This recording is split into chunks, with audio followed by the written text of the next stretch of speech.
ബിങ്ഷു തൻ്റെ വാളുമായിട്ട് പ്ലഷർ ഹൗസിൽ എത്തുന്നത് വരെയായിരുന്നു നമ്മൾ കണ്ടത്. വേറെ കുറേ ആൾക്കാരും വാളുകളുമായിട്ട് അവിടെ നിൽപ്പുണ്ടായിരുന്നു. അവർ ഇവനെ അകത്തേക്ക് കയറ്റിവിടാൻ സമ്മതിക്കുന്നില്ല. അവിടെ ചെക്ക് ചെയ്തുകൊണ്ടിരുന്ന ലേഡീസിന് അവൻ്റെ വാൾ കണ്ടപ്പോൾ കുറച്ച് കൺവിൻസ് ആവുന്നുണ്ട്. പക്ഷേ ബാക്കിയുണ്ടായിരുന്നവർ പ്രശ്നമുണ്ടാക്കുന്നു. അവൻ കൊണ്ടുവന്നിരിക്കുന്ന വാൾ ഒറിജിനൽ അല്ല എന്ന് പറഞ്ഞ് അവർ ബഹളം വയ്ക്കാൻ തുടങ്ങുന്നുണ്ട്. ബിങ്ഷുവിൻ്റെ വാൾ തന്നെ അവരെ ഹാൻഡിൽ ചെയ്യുന്നു. അത് തനിയെ ചെന്ന് അവർക്കെല്ലാം ഓരോടി എടുത്ത് താഴെ ഇടുന്നുണ്ട്. ഈ സീൻ അവിടുത്തെ മാനേജർ കാണുന്നു. അതോടെ അന്വേഷിക്കുന്ന വാൾ അത് തന്നെയാണ് എന്ന് അവർക്ക് ഉറപ്പാവുന്നു. അങ്ങനെ അവർ അവനെ അകത്തേക്ക് കൂട്ടിക്കൊണ്ട് പോകുന്നുണ്ട്. ഷാവോ ആദ്യം ഒരു കർട്ടന് പുറകിൽ നിന്നായിരുന്നു ഇവരുമായി സംസാരിച്ചത്. പക്ഷേ പുറകിൽ നിൽക്കുന്ന ആളുടെ മുഖം കാണുന്നതിന് വേണ്ടി ബിങ്ഷു മനഃപൂർവ്വം ആ വാൾ അകത്തേക്ക് കാണിച്ചു കൊടുത്തിട്ട് ഷാവോ അതിൽ പിടിച്ച സമയത്ത് അവളെ വലിച്ച് പുറത്തേക്ക് ഇടുന്നു. ആണുങ്ങളുടെ വേഷത്തിലാണെങ്കിലും അവളെ കണ്ടപ്പോൾ തന്നെ അവന് മനസ്സിലാവുന്നുണ്ട്. അതോടെ അവൻ ധരിച്ചിരുന്ന ആ തൊപ്പിയൊക്കെ എടുത്ത് മാറ്റിയിട്ട് അവളുമായിട്ട് സംസാരിക്കുന്നു. ഹോങ്ങയാണോ അവളെ ഈ വാൾ തട്ടിയെടുക്കുന്നതിന് വേണ്ടി ഇങ്ങോട്ട് അയച്ചത്? കുറച്ച് ദിവസം ഇവിടെ നിന്ന് മാറി നിന്നപ്പോഴേക്കും നീ ഡീമൻസ് പറയുന്നതൊക്കെ അനുസരിക്കാൻ തുടങ്ങിയോ എന്ന് ചോദിച്ച് അവൻ ആദ്യമേ അവളെ കുറ്റപ്പെടുത്തുന്നുണ്ട്. പക്ഷെ അങ്ങനെയല്ല, നീ വിചാരിക്കുന്നത് പോലെ ഡീമൻസ് അത്ര മോശക്കാരൊന്നും അല്ല എന്നൊക്കെ പറഞ്ഞ് ഷാവോ ഡീമൻസിനെ ന്യായീകരിച്ച് അവനോട് സംസാരിക്കുന്നു. പക്ഷേ ബിങ്ഷു അവൾ പറയുന്നതൊന്നും അംഗീകരിച്ചു കൊടുക്കാൻ തയ്യാറാവുന്നില്ല. അങ്ങനെയാണെങ്കിൽ അവൻ എപ്പോഴെങ്കിലും ഏതെങ്കിലും ഡീമൻസ് മനുഷ്യരെ കൊല്ലുന്നത് നേരിട്ട് കണ്ടിട്ടുണ്ടോ എന്ന് അവൾ ചോദിക്കുന്നു. ഇത് കേട്ടപ്പോൾ അവൻ്റെ കയ്യിലിരുന്ന വാളാണ് പ്രതികരിച്ചത്. അത് തനിയെ പുറത്തേക്ക് വന്ന് കുലുങ്ങിക്കൊണ്ട് നിൽക്കുന്നു. ബിങ്ഷു അതിനെ കൺട്രോൾ ചെയ്ത് തിരികെ വയ്ക്കുന്നുണ്ട്. ഷാവോ ഇതുകൊണ്ട് ശരിക്കും പേടിക്കുകയും ചെയ്യുന്നു. നീ എന്നെ ആ മലയിലേക്ക് കൊണ്ടുപോയില്ലായിരുന്നെങ്കിൽ ഇങ്ങനെയൊന്നും സംഭവിക്കില്ലായിരുന്നു എന്ന് ഷാവോ ഇപ്പോൾ ബിങ്ഷുവിനെ കുറ്റപ്പെടുത്തുന്ന രീതിയിൽ പറയുന്നുണ്ട്. നിന്റെ നാക്കിന് നല്ല മൂർച്ചയാണെന്ന് എനിക്കറിയാം. എന്നാലും നിന്റെ മനസ്സ് ശുദ്ധമാണ് എന്ന് തോന്നിയതുകൊണ്ടാണ് ഞാൻ ഇതുവരെ നിന്നെ ഉപദ്രവിക്കുന്ന രീതിയിലൊന്നും ചെയ്യാതിരുന്നത്. അന്ന് ആ കൊക്കയിലേക്ക് വീണ ശേഷം നിനക്ക് എന്താണ് സംഭവിച്ചത് എന്നുള്ളതെല്ലാം ഡീറ്റെയിൽ ആയിട്ട് പറയാൻ ബിങ്ഷു അവളോട് പറയുന്നു. ഷാവോ അതെല്ലാം വിശദമായിട്ട് അവനോട് പറയുന്നുണ്ട്. അവൾ ഈ സ്റ്റോറിയൊക്കെ പറയുന്ന സമയത്ത് വാൾ അനങ്ങാതെ തന്നെ അവൻ്റെ കയ്യിലിരിക്കുകയാണ്. അതിൻ്റെ അർത്ഥം ഇത് നിന്നെ വിശ്വസിക്കുന്നുണ്ട് എന്നാണ്. അതുകൊണ്ട് ഞാനും നിന്നെ വിശ്വസിക്കാമെന്ന് എല്ലാം കേട്ട് കഴിഞ്ഞപ്പോൾ ബിങ്ഷു പറയുന്നു.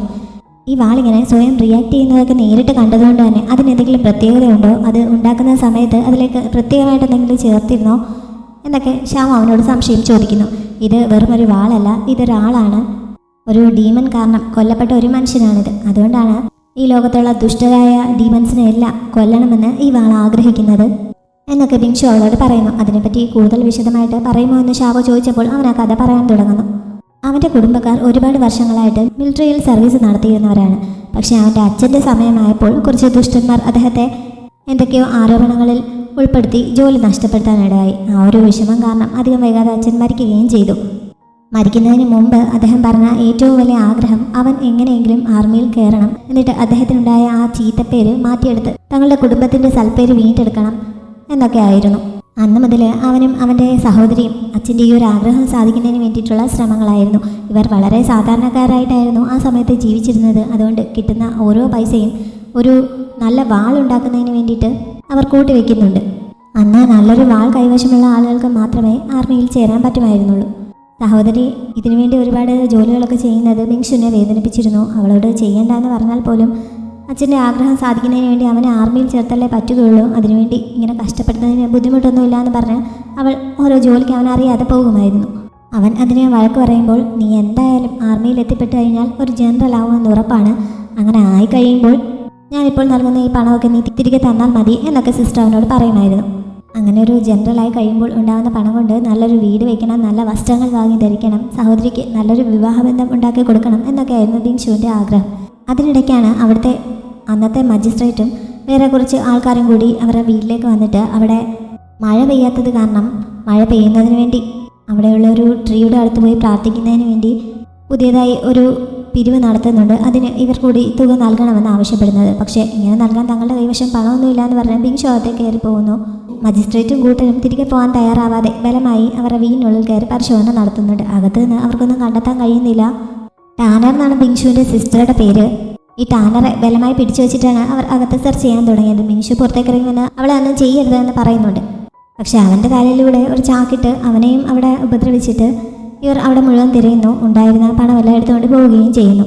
ടാനറെ ഇങ്ങനെ പിടിച്ചു വെച്ച സമയത്ത് അവളുടെ മുഖത്ത് ഇവരൊരു മുറിവുണ്ടാക്കിയിരുന്നു. എല്ലാവരും പോയ ശേഷം അവൾ അവൻ്റെ തലയിൽ നിന്ന് ചാക്കെടുത്ത് മാറ്റിയപ്പോഴാണ് അവൻ ഇത് കാണുന്നത്. ആ വന്ന മജിസ്ട്രേറ്റിനെയൊക്കെ ഉപദ്രവിക്കാനായി അവൻ ചാടിപ്പോകാൻ തുടങ്ങുന്നുണ്ടെങ്കിലും അവൾ അവനെ വിടുന്നില്ല. അവൻ്റെ പേരിൽ എന്തെങ്കിലും ക്രിമിനൽ ഇഷ്യൂസ് വന്നു കഴിഞ്ഞാൽ പിന്നെ അവൻ ആർമിയിൽ കയറാനേ പറ്റില്ല. അതുകൊണ്ടാണ് അവൾ അവനെ പിടിച്ച് തടഞ്ഞു നിർത്തുന്നത്. അന്ന് രാത്രി ബിങ്ഷു ഉറങ്ങാതെ കുത്തിയിരുന്ന് മുള കൊണ്ടുള്ള കുറേ ആയുധങ്ങളൊക്കെ ഉണ്ടാക്കുന്നത് ടാനർ ശ്രദ്ധിക്കുന്നു. അവൻ ആരുമായിട്ടോ ഫൈറ്റിനുള്ള പുറപ്പാടാണ് എന്ന് അവൾക്ക് മനസ്സിലാവുന്നു. അതുകൊണ്ട് അവൾ അവൻ്റെ അടുത്ത് എന്നിട്ട് നീ ഇങ്ങനെ ആരെങ്കിലുമായി ഫൈറ്റിലൊക്കെ ഏർപ്പെട്ട് കഴിഞ്ഞാൽ നിനക്ക് ആർമിയിൽ കയറാൻ പറ്റില്ല, പണം നമുക്ക് ഇനിയും ഉണ്ടാക്കാം, അതുകൊണ്ട് വിഷമിക്കേണ്ട എന്നൊക്കെ പറയുന്നുണ്ട്. പക്ഷെ അവൾ വിചാരിക്കുന്നത് പോലെ അങ്ങനെ ഫൈറ്റിനൊന്നും അല്ല, അടുത്ത ദിവസം രാവിലെ എവിടെയോ കുറച്ച് ആയുധങ്ങൾ നൽകാനുണ്ട്, അതിനുവേണ്ടി റെഡിയാക്കുകയാണ് എന്നവൻ പറയുന്നു. എന്നിട്ട് അവളോട് പോയി കിടന്ന് ഉറങ്ങിക്കൊള്ളാനും പറയുന്നു. അടുത്ത ദിവസം രാവിലെ അവൻ ഉണർന്ന് നോക്കിയപ്പോൾ അവന് വേണ്ടിയിട്ടുള്ള ഫുഡൊക്കെ അവിടെ റെഡിയാക്കി വെച്ചിട്ടുണ്ടായിരുന്നു. പക്ഷേ ടാനറെ അവിടെ എങ്ങും കാണാനുണ്ടായിരുന്നില്ല. അവൻ ആ കഞ്ഞിയിൽ നിന്ന് കുറച്ച് കോരി കുടിക്കാൻ തുടങ്ങുമ്പോഴാണ് അവിടെ എടുത്ത് വെച്ചിരിക്കുന്ന വാൾ അവൻ കാണുന്നത്. അത് കണ്ടപ്പോൾ തന്നെ അവൻ അപകടം മണക്കുന്നു. അങ്ങനെ അതും എടുത്തുകൊണ്ട് അവൻ വേഗം അതുണ്ടാക്കിയ ആ കൊല്ലൻ്റെ ആലയിലേക്ക് ചെല്ലുന്നുണ്ട്. രാവിലെ ടാനർ അവിടെ ചെന്നിട്ട് ആ വാളിൻ്റെ പണം നൽകി അത് വാങ്ങിക്കൊണ്ട് പോവുകയായിരുന്നു. ഇവനിങ്ങനെ അന്വേഷിച്ച് വരികയാണെങ്കിൽ അവിടെയുള്ള ഏതോ ഒരു വലിയ കുടുംബത്തിലേക്ക് തന്നെ ജോലിക്കാരിയായിട്ട് അവൾ സ്വയം വിറ്റു. അടുത്ത 10 വർഷത്തേക്ക് ഇനി അവർക്കൊപ്പമായിരിക്കും. ആ പണം കൊണ്ടാണ് ഈ വാൾ വാങ്ങിയതെന്ന് പറയണം, അതുമായിട്ട് ആർമിയിൽ ജോയിൻ ചെയ്യണം എന്ന് പറയണം എന്നൊക്കെ അയാളെ പറഞ്ഞ് ഏൽപ്പിച്ചിരുന്നു എന്നൊക്കെ അവൻ അറിയുന്നത്. അവൻ വേഗം അവളെ അന്വേഷിച്ച് പുറപ്പെടുന്നുണ്ട്. ആ കൊല്ലനോട് ചോദിച്ച് ടാനർ നൽകിയ പണം അവൻ കണ്ടിരുന്നു. അത് കണ്ടപ്പോൾ തന്നെ മജിസ്ട്രേറ്റിൻ്റെ കൈവശമുണ്ടായിരുന്ന ആണ് അതെന്ന് അവന് മനസ്സിലാവുന്നു. അങ്ങനെ അയാളുടെ അടുത്തേക്കാണ് അവൻ നേരെ ഓടി ചെന്നത്. അയാളോട് ചോദിച്ചപ്പോഴാണ് കഴിഞ്ഞ ദിവസം അവർ വന്നപ്പോൾ മഴ പെയ്യുന്നതിന് വേണ്ടിയിട്ട് ഏതോ ഒരു ദൈവത്തോട് പ്രാർത്ഥിക്കാൻ പോകുന്ന കാര്യം പറഞ്ഞിരുന്നല്ലോ, ആ ദൈവത്തിൻ്റെ ഭാര്യയാവാൻ അവൾ സ്വയം തയ്യാറായി വന്നതാണ്, അതിനുള്ള പ്രതിഫലമായിട്ടാണ് ആ തുക അവൾക്ക് നൽകിയത് എന്നൊക്കെ അവൻ അറിയുന്നത്. അവർ പോയ വഴിയെ ഓടുന്നുണ്ട്. അവളെ ഒരു ബ്രൈഡിനെ പോലെ അണിയിച്ചൊരുക്കി ചെറിയൊരു ഘോഷയാത്രയൊക്കെ ആയിട്ട് കുറച്ച് ആളുകൾ ഈ സമയം പോകുന്നുണ്ടായിരുന്നു.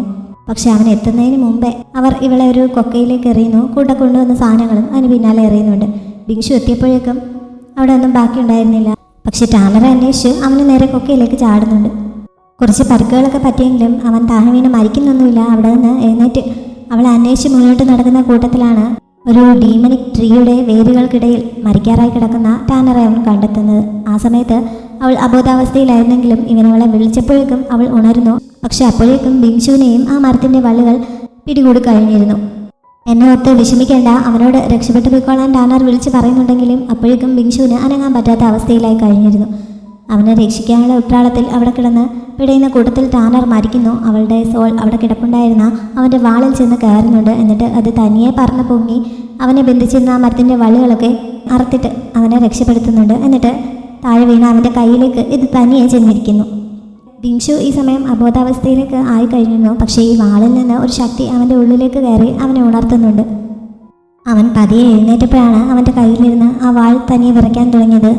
അത് ടാനറാണ് എന്നൊന്നും അവന് മനസ്സിലാവുന്നില്ല. എന്നാലും അവൻ ആ വാൾ അവന് ചുറ്റും അപ്പോഴേക്കും അടുത്ത് വന്നിരുന്ന ആ മരത്തിൻ്റെ വള്ളികൾക്ക് നേരെ പ്രയോഗിക്കുന്നു. അങ്ങനെയാണ് അതിൻ്റെ ശക്തി അവന് മനസ്സിലാവുന്നത്. അതോടെ ആ ഡീമണിക് മരത്തിന് നേരെ തന്നെ അവനത് പ്രയോഗിക്കുന്നു. അങ്ങനെ അത് ചെന്ന് തറച്ചപ്പോൾ അതിൽ ഇതുവരെ ബന്ധിക്കപ്പെട്ടിരുന്ന ഒരുപാട് ആത്മാക്കൾ സ്വതന്ത്രരായി പോകുന്നത് അവന് നേരിട്ട് അറിയാൻ കഴിയുന്നു.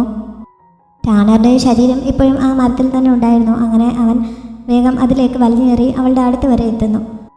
അവളോട് പേടിക്കണ്ട, ഞാൻ നിന്നെ രക്ഷിക്കാം എന്നൊക്കെ അവൻ പറയുന്നുണ്ട്. എന്നിട്ട് അവളുടെ കാലിലേക്ക് തൊട്ടപ്പോഴാണ് അവിടെ ശരീരമില്ല എന്നവന് മനസ്സിലാവുന്നത്. ഇനി എല്ലാ കാലത്തും എനിക്ക് നിൻ്റെ ഒപ്പം തന്നെ ജീവിക്കാമല്ലോ എന്ന് അവനെ നോക്കി പുഞ്ചിരിയോടെ പറഞ്ഞുകൊണ്ട് ടാനറുടെ അവിടെ ബാക്കിയുണ്ടായിരുന്ന ആ സോൾ അലിഞ്ഞില്ലാതെയാവുന്നുണ്ട്. അങ്ങനെ ടാനറുടെ സോൾ ഈ വാളിനോട് ചേർന്നതിന് ശേഷമാണ് ഇതൊരു ഡീമൻസിനെ കൊല്ലുന്ന വാളായി മാറിയത്. അതിനുശേഷം ഞാൻ ആർമിയിൽ ജോയിൻ ചെയ്തു. പല പ്രമോഷൻ കിട്ടി ഇന്നത്തെ ഈ സ്ഥിതിയിൽ വരെ എത്തി. ടാനർക്ക് കൊല്ലണമെന്ന് ആഗ്രഹമുള്ള ഡീമൻസിനെ കാണുമ്പോൾ മാത്രമേ അവൾ എനിക്ക് സിഗ്നൽ നൽകാറുള്ളൂ. ദുഷ്ടന്മാരായിട്ടുള്ള ഡീമൻസിനെയാണ് അവൾ കൊല്ലാൻ ആഗ്രഹിക്കുന്നത്. ഒരിക്കൽ അവൾ അതിൻ്റെ ഉറയിൽ നിന്ന് പുറത്തിറങ്ങിക്കഴിഞ്ഞാൽ പിന്നെ ഡീമൻസിൻ്റെ ബ്ലഡ് മതിയാവോളം കുടിക്കുന്നത് വരെ തിരികെ കയറാറില്ല. പക്ഷേ അവളിപ്പോൾ 3-4 തവണ നിന്നെ നേരിട്ട് കണ്ടിട്ടും ഇതുവരെ റിയാക്ട് ചെയ്തിട്ടില്ല. അതിൻ്റെ അർത്ഥം നീ ഒരു ഡീമനായി മാറിയെങ്കിലും നിന്റെ ഹൃദയത്തിൻ്റെ പരിശുദ്ധി ഇപ്പോഴും ഉണ്ട് എന്നാണ്. അതുകൊണ്ടാണ് അവൾ നിന്നെ ഉപദ്രവിക്കാൻ ആഗ്രഹിക്കാത്തത് എന്നൊക്കെ ബിങ്ഷു പറഞ്ഞ് നിർത്തുന്നു. ഷാവോ കഥയൊക്കെ കേട്ട് കണ്ണൊക്കെ നിറഞ്ഞു നിൽക്കുകയായിരുന്നു. വളരെ ടച്ചിങ് ആയിട്ടുള്ള സ്റ്റോറി ആയിപ്പോയി എന്നവൾ വിഷമത്തോടെ പറയുന്നുണ്ട്. അവൾ കണ്ണു തുടങ്ങുന്നത് ബിങ്ഷുവും കാണുന്നു. എന്തായാലും ടാനർ നിന്നെ വിശ്വസിക്കുന്ന സ്ഥിതിക്ക് നിന്റെ കയ്യിൽ അവളെ തന്നുവിട്ടാലോ എന്ന് ഞാൻ ആലോചിച്ചുകൊണ്ടിരിക്കുകയാണ്. നീ ഇതുമായി പോയിട്ട് ഹോങ്ങിയെ കണ്ടെത്താൻ എന്നെ സഹായിക്കണം. ഹോങ്ങിയെ കൊന്നാൽ മാത്രമേ ടാനറുടെ ആഗ്രഹം പൂർത്തിയാവുകയുള്ളൂ. ഈ ലോകത്തുള്ള എല്ലാ ദുഷ്ടന്മാരായ ഡീമൻസിനെയും കൊല്ലണമെന്നാണ് ടാനർ ആഗ്രഹിക്കുന്നത്. ആ ആഗ്രഹം പൂർത്തിയായാൽ മാത്രമേ അവൾക്ക് അവളുടെ സോളിൻ്റെ എല്ലാ അംശങ്ങളും കൂടി ഒരുമിച്ച് ചേർത്ത് പുനർജന്മത്തിൻ്റെ ആ ഒരു പാതയിലേക്ക് കയറാൻ പറ്റുകയുള്ളൂ. ടാനർ ഹോങ്ങിയെ കണ്ടു കഴിയുമ്പോൾ എനിക്ക് സിഗ്നൽ തരും. ആ സമയത്ത് ഞാൻ അവിടെ എത്തി അവനെ കൊന്നോളാമെന്ന് ബിങ്ഷു പറയുന്നു. പക്ഷെ ഷാവോ അത് സമ്മതിച്ചു കൊടുക്കുന്നില്ല. നിങ്ങൾ പറയുന്നത് പോലെ ഹോങ്ങി ഒരു ദുഷ്ടനല്ല, അവൻ വളരെ നല്ലവനാണ് എന്ന് പറഞ്ഞ് അവൾ തർക്കിക്കുന്നുണ്ട്. 100 വർഷങ്ങൾക്ക് മുമ്പ് ഹോങ്ങിയെ ചെയ്ത എന്താണെന്ന് നിനക്കറിയാമോ എന്ന് ബിങ്ഷു ചോദിക്കുന്നു. അതിനെപ്പറ്റി എനിക്കറിയില്ല, എനിക്കതോട്ട് അറിയാൻ വേണ്ട. 100 വർഷങ്ങൾക്ക് മുമ്പ് നടന്നത് നീ നേരിട്ട് കണ്ടിട്ടൊന്നും ഇല്ലല്ലോ, എഴുതി വെച്ചിരിക്കുന്നതൊക്കെ അല്ലേ വായിച്ചതെന്ന് ചോദിച്ചവൾ പിന്നെയും തർക്കിക്കുന്നുണ്ട്. 100 വർഷങ്ങൾക്ക് മുമ്പ് അന്നത്തെ രാജകുമാരിയായ നിങ്ങ്യാനെ അവൻ വശീകരിച്ചു എന്നാണ് കേട്ടിട്ടുള്ളത്. ആ സമയത്ത് അവൻ ഒരുപാട് നിരപരാധികളായ മനുഷ്യരെ കൊല്ലുകയും ചെയ്തിരുന്നു. രാജകൊട്ടാരത്തിലെ ഫെയ്യു ഗാർഡ്സിൻ്റെ മുഴുവൻ സൈന്യത്തെയും വിളിച്ചു വരുത്തിയ ശേഷമാണ് അന്ന് അവനെ സീൽ ചെയ്യാൻ പറ്റിയത്. ഇതൊക്കെ ഇവിടുത്തെ റെക്കോർഡ്സിൽ വ്യക്തമായിട്ട് എഴുതി വെച്ചിട്ടുണ്ട്. എന്നിട്ടും നീ അവൻ നല്ലവനാണെന്ന് പറയുകയാണോ എന്ന് ബിങ്ഷു ചോദിക്കുന്നു. ഷാവു അതിന് എന്തെങ്കിലും മറുപടി പറയുന്നതിന് മുമ്പ് ദാലി പുറത്ത് വാതിൽ വന്ന് മുട്ടുന്നുണ്ട്. അതുകൊണ്ട് തന്നെ പിന്നെ കൂടുതൽ സമയം നിൽക്കാതെ, ടാനർ ഇതുവരെ മറ്റാരെയും വിശ്വസിച്ചിട്ടില്ല, ആദ്യമായിട്ടാണ് ഞാൻ അവളെ വേറൊരാൾക്ക് നൽകുന്നത്, എൻ്റെ വിശ്വാസം വെറുതെ ആക്കരുത് എന്ന് പറഞ്ഞ് ആ വാൾ അവിടെ വെച്ചിട്ട് ബിങ്ഷു ജനാല വഴി അവിടെ നിന്ന് പോകുന്നുണ്ട്. അപ്പോഴേക്കും ദാലി അകത്തേക്ക് ചെല്ലുന്നു. ആദ്യം തന്നെ ചോദിച്ചത് എൻ്റെ മുഖത്തിന് എന്തെങ്കിലും വ്യത്യാസമുണ്ടോ എന്നാണ്.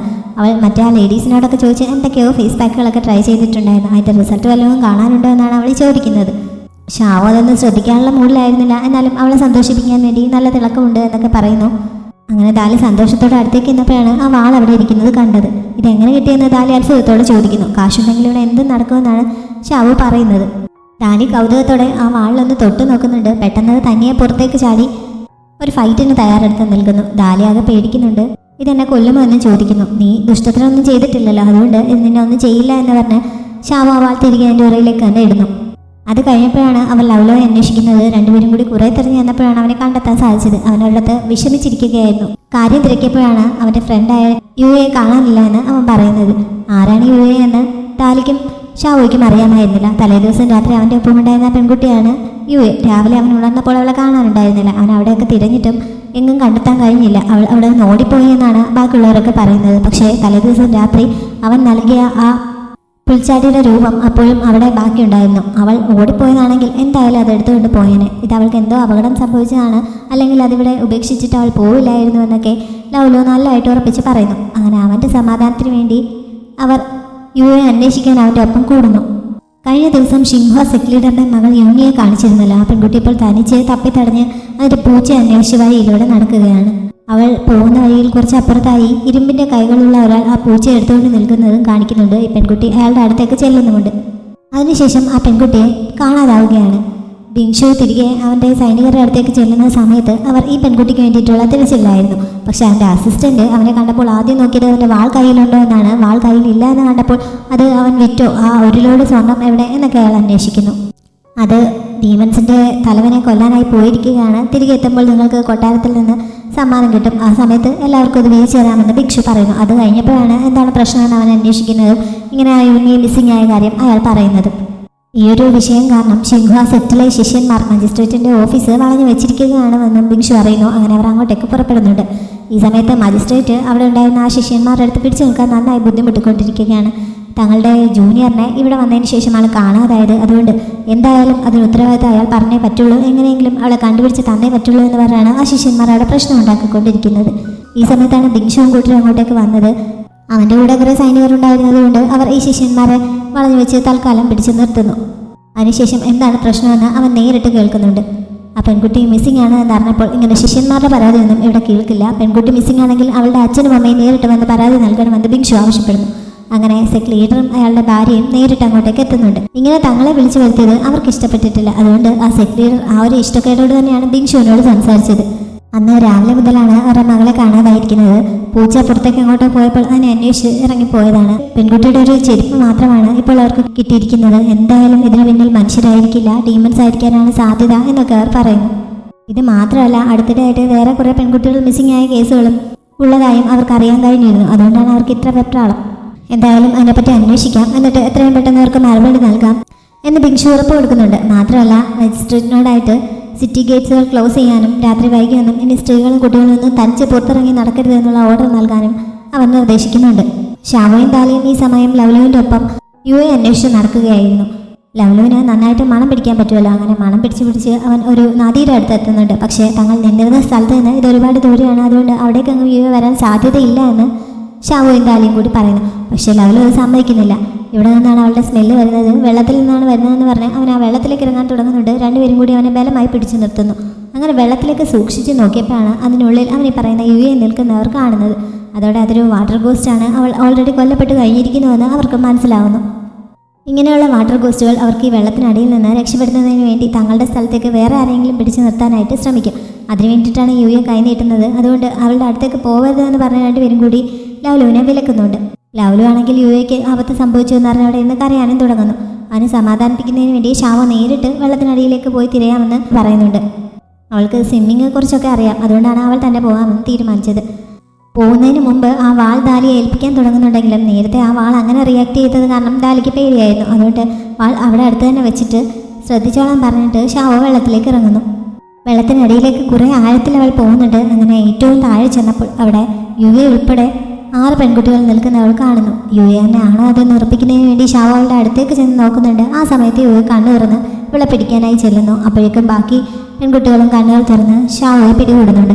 ഷാവോയ്ക്ക് അവരെ പിടിപിടിച്ച് മുകളിലേക്ക് പോകാൻ പറ്റുന്നില്ല. അങ്ങനെ അവളുടെ ബോധം നഷ്ടപ്പെടുന്ന അവസ്ഥ എത്തുന്നു. അതിനു മുമ്പ് എന്തായാലും അവൾ ആ ഹോങ്ങിയെ നൽകിയ ജെയ്ഡ് പെൻഡൻ്റ് എടുത്ത് അവനെ സമൻ ചെയ്യുന്നുണ്ട്. അങ്ങനെ ഹോങ്ങിയും അവിടെ എത്തുന്നു. അവൻ ബാക്കിയുള്ള ആ ഗോസ്റ്റുകളെ എല്ലാം തട്ടിത്തെറിപ്പിച്ചിട്ട് ഷാവോയെ രക്ഷപ്പെടുത്തുന്നു. എന്നിട്ട് അവളെ കയ്യിൽ താങ്ങി പിടിക്കുന്നുണ്ട്. പക്ഷെ അപ്പോഴേക്കും ഷാവോയുടെ ബോധം നഷ്ടപ്പെട്ടിരിക്കുകയായിരുന്നു. ഇവ വന്നതെന്നും അവൾ അറിഞ്ഞിട്ടില്ല. വെള്ളത്തിനടിയിലായതുകൊണ്ട് അവൾക്ക് ശ്വാസം നൽകുന്നതിന് വേണ്ടി അവൻ അവളെ കേസ് ചെയ്യുന്നു. അങ്ങനെ കുറച്ച് സമയം കഴിഞ്ഞപ്പോൾ ഷാവോ ചെറുതായിട്ടൊന്ന് കണ്ണു തുറക്കുന്നു. ഇവൻ അവിടെ നിൽക്കുന്ന അവൾ ജസ്റ്റ് ഒന്ന് കാണുന്നുണ്ട്. പിന്നെ അവളുടെ ബോധം പോവുകയും ചെയ്യുന്നു. ഇത്രയും ആയപ്പോൾ അവൾ സേഫായി എന്ന് ഉറപ്പായതുകൊണ്ട് അവൻ അവളെയും കൊണ്ട് മുകളിലേക്ക് പോകുന്നു. അങ്ങനെ ഇവർ കുറെ മുകളിലേക്ക് ചെന്നപ്പോഴേക്കും ബിങ്ഷുവിന്റെ വാൾ ഹോങ്ങിയയുടെ സാന്നിധ്യം അറിഞ്ഞ് അവിടെ ഇരുന്ന് അതിന്റെ സിഗ്നൽ നൽകാൻ തുടങ്ങുന്നുണ്ട്. ഡാലിയും ലൗലോയും ഇത് കണ്ട് പേടിച്ച് എഴുന്നേറ്റ് മാറി നിൽക്കുന്നു. അപ്പോഴേക്കും ബിങ്ഷു അവിടെ എത്തി വെള്ളത്തിലേക്ക് ചാടുന്നുണ്ട്. അവന്റെ വരവ് അറിഞ്ഞതുകൊണ്ട് തന്നെ ഹോങ്ങിയെ ഷാവോയെ സേഫായിട്ട് മുകളിലേക്ക് പൊക്കി വിടുന്നു. അവൻ അങ്ങോട്ടേക്ക് പോകുന്നില്ല. ബിങ്ഷു ആണ് വെള്ളത്തിൽ നിന്ന് ഷാവോയെ കരയിലേക്ക് കൊണ്ടുവന്നത്. കുറച്ച് കഴിഞ്ഞപ്പോൾ അവൾ ഉണരുന്നു. അവനാണ് തന്നെ രക്ഷപ്പെടുത്തിയെന്ന് പറഞ്ഞപ്പോൾ അവൾക്ക് അത്ര വിശ്വാസം വരുന്നില്ല. കാരണം നേരത്തെ ഒന്ന് കണ്ണു പറഞ്ഞപ്പോൾ അവൾ ചെറുതായിട്ട് ഹോങ്ങിയെ കണ്ടിരുന്നല്ലോ. വേറെ ആരും അവൻ വന്നിട്ട് അറിഞ്ഞിട്ടില്ല. ഏതോ ഗ്രേറ്റ് ഡീമൻ ഇവിടെ വന്നതിൻ്റെ സിഗ്നൽ ടാനർ എനിക്ക് തന്നു. മാത്രമല്ല നീ അപകടത്തിലാണ് എന്നും ടാനർ എന്നോട് പറഞ്ഞിരുന്നു. അതുകൊണ്ടാണ് ഞാൻ നിന്നെ രക്ഷപ്പെടുത്താനായി തക്ക സമയത്ത് എത്തിയതെന്ന് ബിങ്ഷു പറയുന്നു. ഏതോ ഡീമൻ വന്നിരുന്നു എന്ന് അവൻ പറഞ്ഞപ്പോൾ ഷാവോയ്ക്ക് ചെറിയൊരു പ്രതീക്ഷ കിട്ടുന്നുണ്ട്. വെള്ളത്തിനടിയിലുണ്ടായിരുന്ന ഗോസ്റ്റുകളെയൊക്കെ ബിങ്ഷു കണ്ടിരുന്നു. അതുകൊണ്ട് തന്നെ അവരുടെയൊക്കെ ബോഡി വീണ്ടെടുക്കുന്നതിന് വേണ്ടിയിട്ട് അവൻ കുറേ തിരച്ചിൽ സംഘങ്ങളെയൊക്കെ വിളിച്ചു കൂട്ടിയിരുന്നു. അവരൊക്കെ ഇപ്പോൾ ബോഡി റിക്കവർ ചെയ്തെടുത്തുകൊണ്ടിരിക്കുകയാണ്. യുവയും അക്കൂട്ടത്തിലുണ്ട് എന്നറിഞ്ഞതോടെ ലൗലോ അവിടെ നിന്ന് കരയാൻ തുടങ്ങുന്നു. അങ്ങനെയാണെങ്കിൽ ഇനി അവിടെ നിൽക്കണ്ട, അവൻ ഇത്ര അറ്റാച്ച്മെൻ്റ് ഉണ്ടെങ്കിൽ ആ ബോഡി കൂടി കണ്ടു കഴിയുമ്പോൾ അവൻ്റെ വിഷമം ഒന്നുകൂടി കൂടും. അതുകൊണ്ട് അവരവിടെ നിന്ന് പോയിക്കോളാൻ ബിങ്ഷു അവരോട് പറയുന്നുണ്ട്. ഡാലിയും ലൗലോയും ഷാവോയും കൊണ്ട് അവിടെ നിന്ന് പോകുന്നുണ്ടെങ്കിലും ഷാവോയ്ക്ക് ഇപ്പോഴും സംശയം ബാക്കിയായിരുന്നു. ഹോങ്ങിയാണോ തന്നെ രക്ഷിച്ചതെന്നാണ് അവളുടെ ഡൗട്ട്. അതൊന്ന് ക്ലിയർ ചെയ്യുന്നതിന് വേണ്ടിയിട്ട് അവൾ വീണ്ടും ബിങ്ഷുവിൻ്റെ അടുത്തേക്ക് എന്നിട്ട് വെള്ളത്തിനടിയിൽ വെച്ച് അവൻ എങ്ങനെയാണ് തന്നെ രക്ഷിച്ചതെന്ന് ചോദിക്കുന്നു. അത് അവർ പറഞ്ഞ് നീ കേട്ടല്ലേ എന്ന് ചോദിച്ചപ്പോൾ അതല്ല, വെള്ളത്തിനടിയിൽ വെച്ച് അവൻ തനിക്ക് ശ്വാസം നൽകിയായിരുന്നോ എന്ന് അവൾ ചോദിക്കുന്നു. അത് കേട്ടപ്പോൾ തന്നെ ബിങ്ഷുവിന് ദേഷ്യം വരുന്നുണ്ട്. ഞാനങ്ങനെയൊന്നും ചെയ്തിട്ടില്ല എന്നവൻ പറയുന്നു. ഷാവോയ്ക്ക് ഇപ്പോഴാണ് ആശ്വാസമായത്. അപ്പോൾ അത് അവനല്ല, ഹോങ്ങി എന്തായാലും എത്തിക്കാണുമെന്ന് അവൾക്ക് ഉറപ്പാവുന്നു. അങ്ങനെ അവൾ സന്തോഷത്തോടെ അവിടെ നിന്ന് പോകുന്നുണ്ട്. അപ്പോഴാണ് വാൾ അവൾക്ക് കൊടുത്തില്ല എന്നുള്ളത് ബിങ്ഷു ഓർക്കുന്നത്. അവൻ അവളെ തിരികെ വിളിച്ചിട്ട് വാൾ കൂടി അവൾക്ക് നൽകുന്നുണ്ട്. അങ്ങനെ അതുമായിട്ട് അവർ തിരികെ പോകുന്നു. ഹോങ്ങിയാണോ തന്നെ രക്ഷിച്ചത് എന്നുള്ള കാര്യത്തിൽ ഷാവോയ്ക്ക് ഇതുവരെ വ്യക്തത വന്നിട്ടില്ല. അതുകൊണ്ട് തിരികെ എത്തിയ ശേഷം അവൾ ബാത്ടബിലിരിക്കുന്ന സമയത്ത് ആ പെൻഡൻറ്റ് വെള്ളത്തിനിടയിൽ വർക്ക് ചെയ്യുമോ എന്ന് ട്രൈ ചെയ്ത് നോക്കുന്നുണ്ട്. ബാത്ടബിലേക്ക് മുക്കിയിട്ടാണ് അവൾ അവനെ വിളിച്ചു വരുത്താൻ ശ്രമിച്ചത്. ഹോങ്ങിയെ ശരിക്കും അവിടെ എത്തുന്നുണ്ട്.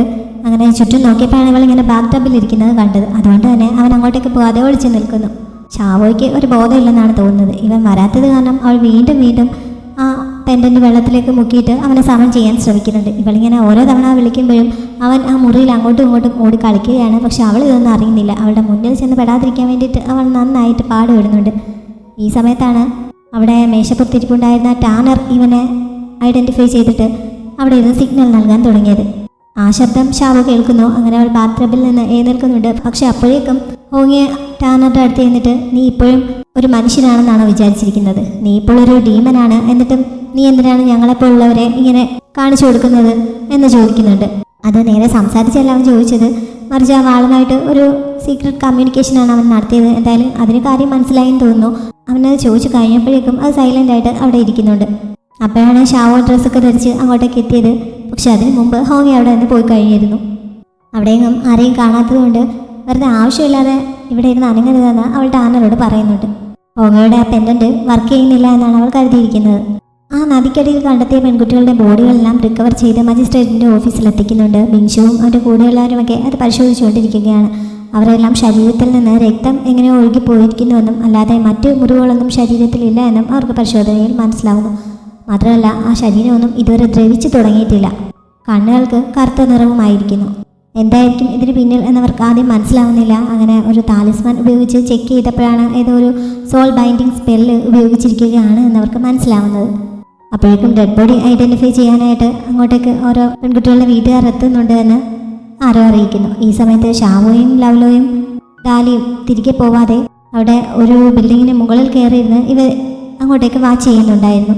ബാക്കി പെൺകുട്ടികളുടെ എല്ലാം അടുത്ത ആളുകളുണ്ടെങ്കിലും യുവയുടെ അടുത്ത് മാത്രം ആരുമുണ്ടായിരുന്നില്ല. അവളെ അന്വേഷിച്ച് വരാൻ ആരുമില്ല എന്ന് മുമ്പ് പറഞ്ഞിരുന്നു. അവളിങ്ങനെ ഒറ്റയ്ക്ക് കിടക്കുന്നത് കണ്ടിട്ട് എനിക്ക് നല്ല വിഷമമുണ്ട്, അവളുടെ അടുത്തേക്ക് പോയാൽ കൊള്ളാമെന്നുണ്ട് എന്നൊക്കെ പറഞ്ഞാൽ അവൾ അവിടെ ഇരുന്ന് കരയാൻ തുടങ്ങുന്നുണ്ട്. പക്ഷെ അങ്ങോട്ടേക്ക് പോകാൻ പറ്റില്ല. ഇങ്ങനെ ദൂരെ ഇരുന്ന് ഒരു നോക്ക് കാണാനേ പറ്റുള്ളൂ എന്ന് പറഞ്ഞ് ഡാലിയും ഷാവുവും കൂടി അവനെ ആശ്വസിപ്പിക്കാൻ ശ്രമിക്കുന്നു. ഈ സമയത്താണ് മറ്റേ സിംഹ സെക്റ്റിൻ്റെ ലീഡറും അയാളുടെ ശിഷ്യന്മാരും എല്ലാം കൂടി അങ്ങോട്ടേക്ക് വന്നത്. അവർ ആ ഡെഡ് ബോഡികളൊക്കെ പരിശോധിച്ചിട്ട് ആ കൂട്ടത്തിൽ തങ്ങളുടെ മകളില്ല എന്ന് കണ്ട് ആശ്വസിക്കുന്നു. ആ നദിയിൽ അത്രയും ബോഡികൾ മാത്രമേ ഉണ്ടായിരുന്നുള്ളൂ, മറ്റൊന്നും കണ്ടെത്താൻ കഴിഞ്ഞിട്ടില്ല എന്ന് ബിങ്ഷു അവരോട് പറയുന്നുണ്ട്. അതോടെ അവർക്ക് കുറച്ച് നേരത്തെയെങ്കിലും ഒരു സമാധാനമാവുന്നുണ്ട്. ഈ ഡെഡ് ബോഡികളൊക്കെ മൂൺലൈറ്റ് കാണുന്നതിന് മുമ്പ് അടക്കം ചെയ്യണം, അല്ലെങ്കിൽ അതൊക്കെ വാമ്പയറായി മാറും എന്ന് ബിങ്ഷു കൂടെയുള്ള ഒരാൾക്ക് നിർദ്ദേശം നൽകുന്നുണ്ട്. എത്രയും പെട്ടെന്ന് അതിൻ്റെയൊക്കെ സംസ്കാരം നടത്താനുള്ള ഓർഡറും നൽകുന്നു.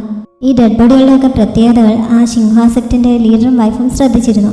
ബാക്കി എല്ലാവരും പോയ ശേഷം അവർ ബിങ്ഷുവിനോട് അതിനെപ്പറ്റി സംസാരിക്കുന്നുണ്ട്. ആ ഡെഡ് ബോഡികളൊക്കെ സോൾ ബൈൻഡിങ് സ്പെൽ ഉപയോഗിച്ച് ബന്ധിച്ചിരിക്കുകയാണ് എന്ന് അവർക്കും മനസ്സിലാവുന്നു. ഇങ്ങനെ ബന്ധിച്ച് കഴിയുമ്പോൾ ആ ആത്മാക്കൾക്കൊന്നും മോക്ഷം ലഭിക്കുകയില്ല, അവർക്ക് പുനർജന്മം ഉണ്ടാവുകയില്ല.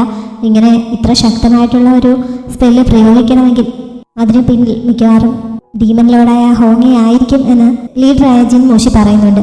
ഇതിന് പിന്നിൽ ആരായാലും എത്രയും പെട്ടെന്ന് പിടികൂടാൻ ബിങ്ഷുവിനോട് റിക്വസ്റ്റ് ചെയ്തിട്ടാണ് അവർ പോയത്. ഹോങ്ങയുടെ പേര് പറഞ്ഞത് ഷാവോയ്ക്ക് ഒട്ടും ഇഷ്ടപ്പെട്ടിട്ടില്ല, പക്ഷെ അവൾക്ക് പ്രതികരിക്കാൻ പറ്റാതെ അങ്ങനെ ഇരിക്കുകയാണ്. ജിൻമോഷിയും ബാക്കിയുള്ളവരുമൊക്കെ പോയി കഴിഞ്ഞപ്പോൾ അത്രയും നേരം അവരുടെ സംസാരം അവിടെ ഒരിടത്ത് മറിഞ്ഞു എന്ന് കേൾക്കുന്നുണ്ടായിരുന്ന മജിസ്ട്രേറ്റ് ബിങ്ഷുവിൻ്റെ അടുത്തേക്ക് ചെല്ലുന്നു. മജിസ്ട്രേറ്റ് എന്ന നിലയിൽ അദ്ദേഹം ഈ കേസിൽ എന്തെങ്കിലും ചെയ്യേണ്ടതാണല്ലോ. അതുകൊണ്ട് ഈ ഡീമനെ പുറത്തു കൊണ്ടുവരുന്നതിന് വേണ്ടി അയാളുടെ 2 പെൺമക്കളെ ഇരയായിട്ട് ഉപയോഗിക്കാൻ തയ്യാറാണോ എന്ന് ബിങ്ഷു അവരോട് ചോദിക്കുന്നു. അവരുടെ സേഫ്റ്റി അവൻ ഉറപ്പ് കൊടുക്കുന്നുണ്ട്. പക്ഷെ അപ്പോഴും അയാൾ അതിൻ്റെ റിസ്കിനെ പറ്റി പറഞ്ഞുകൊണ്ട് നിൽക്കുകയാണ്. കാര്യങ്ങൾ ഇത്രയൊക്കെ ആയപ്പോഴേക്കും ഷാവോയും ഡാലിയും ഒക്കെ പോകാൻ എഴുന്നേൽക്കുന്നുണ്ട്. പക്ഷേ അങ്ങനെ എഴുന്നേൽക്കുന്ന കൂട്ടത്തിൽ ലവ്ലോ കാൽ തെറ്റി മറുവശത്തേക്ക് വീഴുന്നു. അവനെ പിടിച്ചുകൊണ്ട് നിൽക്കുകയായിരുന്ന ബാക്കി 2 പേരും അവന് പിന്നാലെ ചെല്ലുന്നുണ്ട്. അങ്ങനെ 3 പേരും കൂടി ബിങ്ഷുവിൻ്റെയും മജിസ്ട്രേറ്റിൻ്റെയും മുന്നിലേക്ക് വീഴുന്നു.